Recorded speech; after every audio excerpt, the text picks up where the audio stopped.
नमस्ते दोस्तों, स्वागत है आपका और एक नई वीडियो में और एक नए टॉपिक के साथ। तो चलिए दोस्तों, वीडियो स्टार्ट करते हैं। आशा करेंगे पसंद आएगा और पसंद आए तो लाइक और शेयर जरूर से कर दीजिएगा। तो चैनल पर पहली बार आए, सब्सक्राइब नहीं किया तो सब्सक्राइब जरूर से करें। चलिए स्टार्ट करते हैं।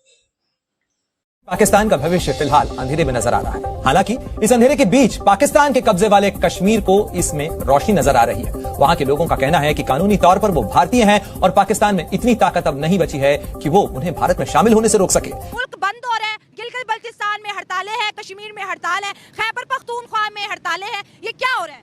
ये देख लें आप, जो भी हो रहा है आपके सामने है और हमारे भी सामने है। इंडिया कश्मीर को अपना हिस्सा बनाना चाहती है। बना लिया हुआ 370 के बाद। वो चाहते हैं कि यहाँ कोई भी जमीन बेचे या खरीदे वो हमें दे, कश्मीरियों को मत दे। कश्मीरियों पे जुल्म ही हो रहा है बस। कुछ सोचे ना, 76 सालों के बाद अगर इंडिया ने अपना बनाया तो साबित भी किया, वहाँ पे डेवलपमेंट किया, रोजगार दिया, जॉब्स दिए। अगर पाकिस्तान ये क्लेम करता है कि आजाद कश्मीर हमारा है तो उनको वैसी सहूलियत देनी चाहिए ना। दोस्तों, पाकिस्तान में मानिए कि बुरी खबर का सिलसिला जो है वो खत्म ही नहीं हो रहा, खत्म ही नहीं हो रहा है।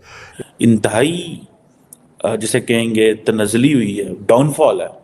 इंडिया जो है वो that is a much better than democracy than Pakistan, much better democracy than Pakistan. आपको लगता है जम्मू कश्मीर को छोड़ें भाई, आजाद कश्मीर जो कि हमारे साथ है वो खुश है? नहीं, वो भी खुश नहीं है, वो भी नाराज है हम लोगों से। पाकिस्तान में हर रोज 4-5 बुरी खबर आती है।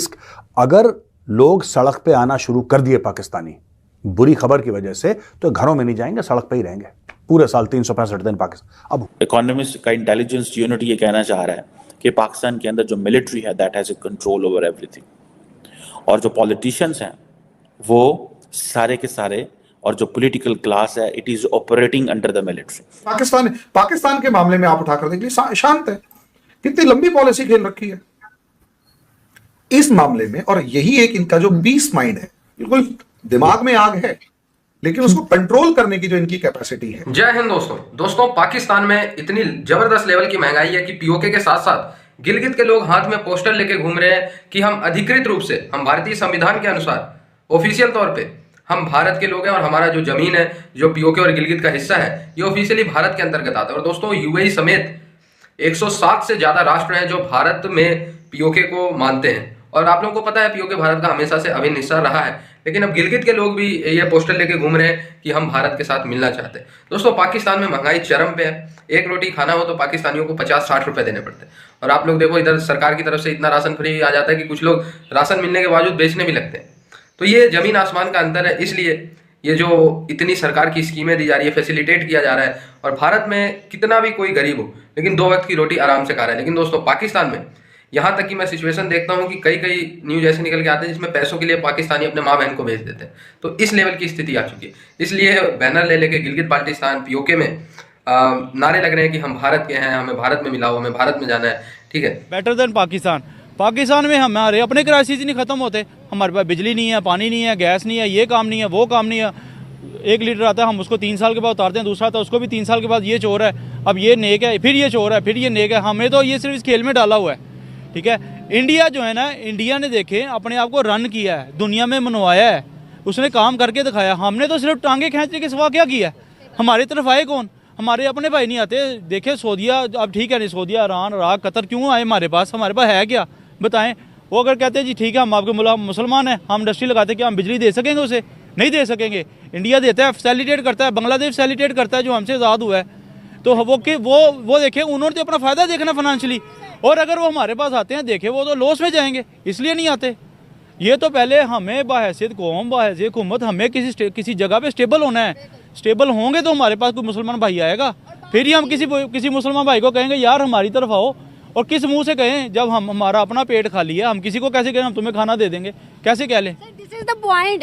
अभी सर ने जो यहाँ पर थे, उन्होंने कहा कि हम जम्मू कश्मीर के लिए जंग करेंगे, मारेंगे या मर जाएंगे, मतलब एक मारेंगे या मर जाएंगे। सर, यही पॉइंट है कि हमारे पास खुद को खाने को नहीं है, तो हम कश्मीर के लिए जंग कैसे करेंगे? चले काट भी लेते हैं तो मार के कैसे आएंगे? तो पाकिस्तान में मानिए कि बुरी खबर का सिलसिला जो है वो खत्म ही नहीं हो रहा, खत्म ही नहीं हो रहा है। एक जमाना ऐसा था जब पाकिस्तानी थोड़ा बहुत सड़क पे आते थे, थोड़ा बहुत, ज्यादा तो ये कभी नहीं आए। 1971 में जब इनका मुल्क टूट गया तब सड़क पे नहीं आए, लेकिन जैसे कोई अलग सी चीज हो गई जो लोगों को पसंद नहीं आई, तो पॉलिटिकल पार्टीज हैं लोगों को करती थी मोबिलाइज। और ये लोग आते थे सड़क पे। अब ये हो गए सुन्न। इनको रोज इतनी बुरी खबर, मैं आपको बताता हूं उसमें होता क्या है। आप ये थ्योरी समझिएगा, ये गौरव आर्या की थ्योरी है। जब कभी कभी बुरी खबर आती है तो आप उसके खिलाफ आवाज उठाते हैं, क्योंकि आपको सांस लेने का मौका बीच में मिल जाता है। जैसे एक बुरी खबर जनवरी में आई, ठीक है, अब फिर दूसरी बुरी खबर अगर अगस्त में आएगी तो आपको गैप मिल गया, फिर आप अगस्त में आवाज उठाएंगे, फिर एक बुरी खबर नवंबर दिसंबर में आएगी, आप आवाज उठाएंगे, तो एक साइकिल बन जाता है। पाकिस्तान में हर रोज 4-5 बुरी खबर आती है। अगर लोग सड़क पे आना शुरू कर दिए पाकिस्तानी बुरी खबर की वजह से, तो घरों में नहीं जाएंगे, सड़क पे ही रहेंगे पूरे साल 365 दिन पाकिस्तान। अब हुआ क्या है, पाकिस्तान में चीजों के दाम बढ़ रहे हैं दोस्तों। ये एक रिसर्च रिपोर्ट है। पाकिस्तान में 67% गैस के दाम बढ़ा दिया। 67% एक झटके में गैस के दाम 67% बढ़ा दिए। और कब से? बोला कि 1 फरवरी से। तो जो सरकार थी, सरकार ने पाकिस्तानियों को यह नहीं बोला कि तुम्हारी 1 मार्च से बढ़ेगी, 1 मार्च से 67% गैस बढ़ेगी, यह नहीं बोला। उन्होंने बोला नहीं जी 1 फरवरी से बढ़ चुकी है। वो तो हम तुम्हें बताना भूल गए थे, अब हम तुम्हें बता रहे हैं। तो दोस्तों एक दिन पहले की खबर है, एक दिन पहले की खबर, टुडे सैटरडे, फ्राइडे की खबर है। अब देख लीजिए, तो ये पाकिस्तान का जज्बा है। इस मामले में इनका जज्बा बड़ा तेज है कि किस तरीके से प्राइस बढ़ाना है, और ये बढ़ा क्यों रहे हैं, मैं इसके ऊपर भी डिस्कशन करूंगा। ये क्यों बार बार दाम बढ़ा रहे हैं। दोस्तों देखिए, ये प्राइम मिनिस्टर हैं अनवारुल हक काकड़, इन्होंने बोला कि ठीक है बढ़ा दो। फर्टिलाइजर जो खाद होती है उसका एनग्रो फर्टिलाइजर और फौजी फर्टिलाइजर बिन कासिम लिमिटेड कराची, इनका दाम बढ़ा है 715%, 715%। जब फर्टिलाइजर का दाम 715% बढ़ गया, आप सोचिए कि खाने का दाम कितना बढ़ेगा, क्योंकि जाता तो सब वहीं पे फूड ग्रेन्स। और फिर इसमें काफी चीजें बता रखी हैं कि इसका इतना बड़ा, इसका इतना बड़ा, ये बड़ा, वो। अब छोड़िए ना ये सब चीजें, अब मुद्दे पे आते हैं दोस्तों। इन्होंने दाम बढ़ा दिया हर चीज के। ये क्यों कर रहे हैं? ये इसलिए कर रहे हैं क्योंकि इनको करना है आईएमएफ को खुश, और ये इनकी मजबूरी है, क्योंकि आईएमएफ से इनको पैसा चाहिए। अच्छा, आईएमएफ क्यों चाहता है दाम बढ़े? आईएमएफ ये कह रहा है कि भाई तुम 2-4 चीजें करो यार। मैं आपको शॉर्ट में समझा देता हूं पाकिस्तान किस प्रॉब्लम में फंसा हुआ है। प्रॉब्लम इनकी हजारों हैं, एक छोटी सी प्रॉब्लम के बारे में मैं आज डिस्कस करूंगा। दोस्तों है ऐसा चक्कर कि आईएमएफ ने बोला है कि आपका जो पूरा ढांचा है ना, आपका स्ट्रक्चर है, आप इसको सुधारो, आप इसका ऑपरेशन करो, सर्जरी करो इसकी। तो उसने कई सारी चीजें बोली। एक तो बोला कि भैया जो टैक्स है, तुम्हारे यहां टैक्स ही नहीं देकर राजी कोई। जैसे भारत में कहते हैं ना कि कुछ अमीर लोग टैक्स देते हैं, फिर गरीब लोग जो हैं, जाहिर सी बात है जो गरीबी रेखा के नीचे वो टैक्स नहीं दे पाते, मिडिल क्लास टैक्स देती है। अच्छा, पाकिस्तान में कोई टैक्स नहीं देता। पाकिस्तान में जिसकी तनख्वाह आ रही है उसका तो सोर्स पे कट जाता है, उसके अलावा पाकिस्तान में कोई टैक्स देके खुश नहीं है। और tax collection is very very poor in Pakistan. India में ऐसा हुआ करता था कई साल पहले, अब बहुत बेहतरी आ गई है सिस्टम में, बहुत ज्यादा एडवांस हो गया हमारा सिस्टम। पाकिस्तान वही 60-70 साल पुराने गाने में आज की तारीख में भी फंसा हुआ है। तो उन्होंने ये बोला कि यार देखो, एक तो अपना टैक्स जो है ना ये तुम बढ़ाओ, दूसरी चीज तुम इंपोर्ट करना बंद करो या कम करो कम से कम। अब पाकिस्तानी इंपोर्ट ना करें तो खाना नहीं खा पाएंगे, क्योंकि उनके मुल्क में जहां पे 70% आदमी किसान है और किसानी में लगा हुआ है, काश्तकारी में लगा हुआ है, उनकी जमीन पता नहीं क्या है, ये मिट्टी बड़ी जरखेज है। इकबाल ने कोई शेर वेर इनको सुना दिया, बावले हो गए। पाकिस्तानी क्या जरखेज है? अगर तुम्हारी मिट्टी इतनी जरखेज है तो तुम लोग बाहर से इंपोर्ट क्यों करते हो दालें अपनी?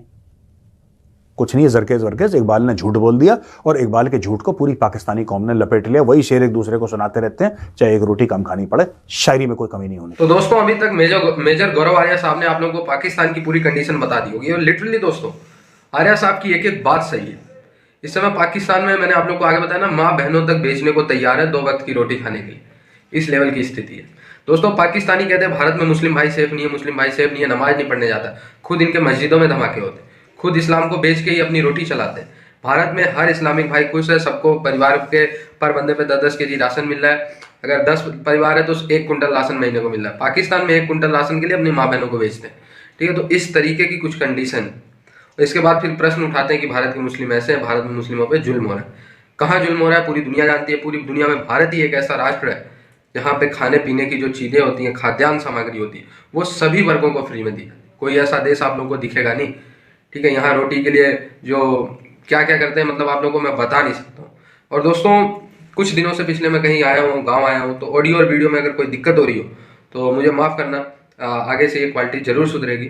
और जुड़े रहे आप लोग ऐसी वीडियोज़ के लिए, तब तक के लिए थैंक यू दोस्तों, वीडियो को यहाँ तक देखने के लिए। तो दोस्तों वीडियो आपको कैसी लगी कमेंट में लिखकर आप हमें जरूर बताइए। फिलहाल हम आपसे विदाई ले रहे हैं, लेकिन मिलते हैं और अपने वीडियो में आपके साथ। टिल देन, जय हिंद, जय भारत।